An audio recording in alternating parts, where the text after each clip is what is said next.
Aduh, waduh, Mas, kenapa Mas? Nggak tahu Dek, di lutut saya sakit. Loh, tadi habis ngapain atau tadi mau ngapain? Iya tadi malam saya habis itu makan 5 piring jeroan terus sama emping itu loh, enak banget loh. Pantes nih pasti kadar asam uratnya naik mas kadar asam uratnya. Loh, iya tuh, apa itu? Mas mau tahu asam urat? Naga. Mas mau tahu? Temen-temen juga mau tahu asam urat? Halo teman-teman, karena tadi masnya ini mau tahu tentang asam urat dan kalian juga mau tahu, jadi simak penjelasan tentang asam urat dari kelompok GWK. Saya Gilang, saya Wahdan, dan Kevin. Kami akan membahas tentang asam urat. Stay tune. Sebenarnya apa sih asam urat itu? Asam urat atau dalam istilah medis disebut sebagai kode merupakan salah satu penyakit tersendiri akibat adanya penumpukan kristal asam urat di dalam sendi tubuh kita. Gejalanya sendiri seperti pertama, rasa sakit, bengkak, kemerahan dan juga timbul rasa panas di titik kita, terutama di bagian ibu jari kaki. Rasa sakit tersebut cukup terasa di mana ringan saja dapat menyebabkan rasa nyeri yang sangat hebat. Asam urat terbentuk alami di dalam tubuh kita sebagai hasil dari proses degradasi purin, salah satu komponen utama RNA dan DNA kita. Kadar asam urat normal di tubuh kita yaitu sekitar 2,4 sampai 5,7 mg per desiliter untuk wanita, sedangkan 3,4 sampai 7 mg per desiliter untuk laki-laki.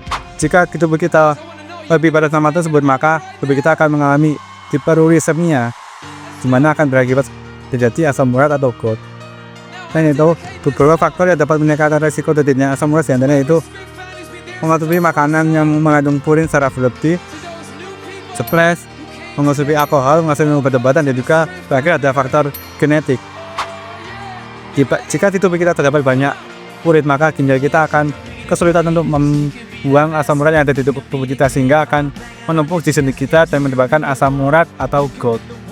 Seperti yang sudah disebutkan sebelumnya, bahwa salah satu dari penyebab tingginya kadar asam urat di dalam tubuh adalah meningkatnya kadar purin di dalam tubuh.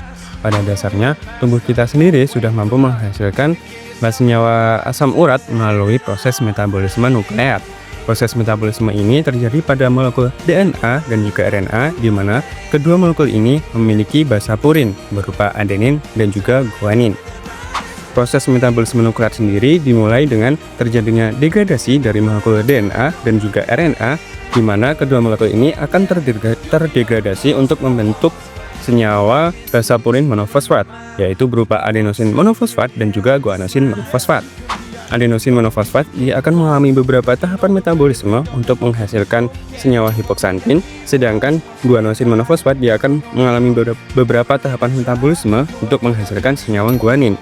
Senyawa hipoksantin dia akan dioksidasi oleh enzim santin oksidase untuk membentuk senyawa santin, sedangkan guanin dia akan mengalami proses deaminase oleh enzim deaminase guanin untuk membentuk senyawa santin. Senyawa santin yang dihasilkan dari dua molekul sebelumnya ini akan dioksidasi lebih lanjut oleh enzim santin oksidase untuk membentuk senyawa asam urat. Nah, asam urat ini dia akan dikeluarkan oleh tubuh melalui urin dan sebagian melalui tinja. Jika kadar purin di dalam tubuh meningkat akibat dari asupan makanan misalnya, nah dia akan menyebabkan kadar asam urat yang tinggi pula karena terjadinya proses metabolisme nukleat tadi. Nah, kelebihan dari asam urat ini biasanya dia disimpan dalam persendian, khususnya persendian kaki. Oleh karena itu, penderita asam urat seringkali merasakan rasa nyeri atau rasa tidak nyaman pada persendian kaki mereka. Salah satu obat yang biasa dikonsumsi oleh penderita asam urat untuk menurunkan kadar asam urat di dalam tubuh adalah allopurinol. Senyawa ini memiliki struktur yang hampir mirip dengan senyawa santin, di mana senyawa ini bekerja dengan cara menghambat kinerja dari proses oksidasi oleh enzim santin oksidase. Dengan begitu, senyawa santin yang dioksidasi oleh enzim santin oksidase akan dihambat oleh allopurinol ini, sehingga kadar asam urat akan berkurang dan kadar asam urat di dalam tubuh akan turun. Nah, selanjutnya cara mencegah dan mengobati asam urat secara alami dan ampuh, yaitu dengan menjaga pola hidup sehat seperti olahraga secara teratur. Olahraga secara teratur dapat membuat kerja ginjal dan sirkulasi darah menjadi optimal, sehingga urin atau asam urat dalam tubuh dapat dikeluarkan secara optimal pada atau menjadi kencing atau pipis. Selain itu, olahraga juga dapat memperkuat otot-otot kaki.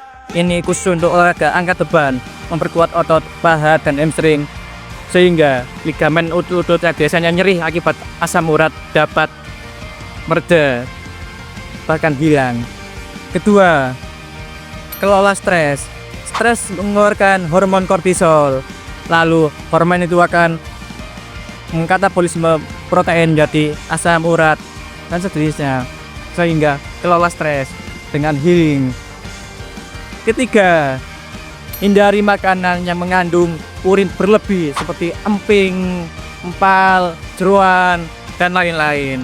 Keempat, minum air putih secara cukup sehingga ginjal dapat mengeluarkan asam urat melalui kencing. Halo man, Loh, ketemu lagi dek. gimana sih? Ya sehat-sehat. Akibat ilmu hati kemarin saya tuh olahraga. Nah, menurut sehat. Bapak sih hari dan tempat terus jalanin ya apa itu saya. Ya, makasih di ilmunya dek.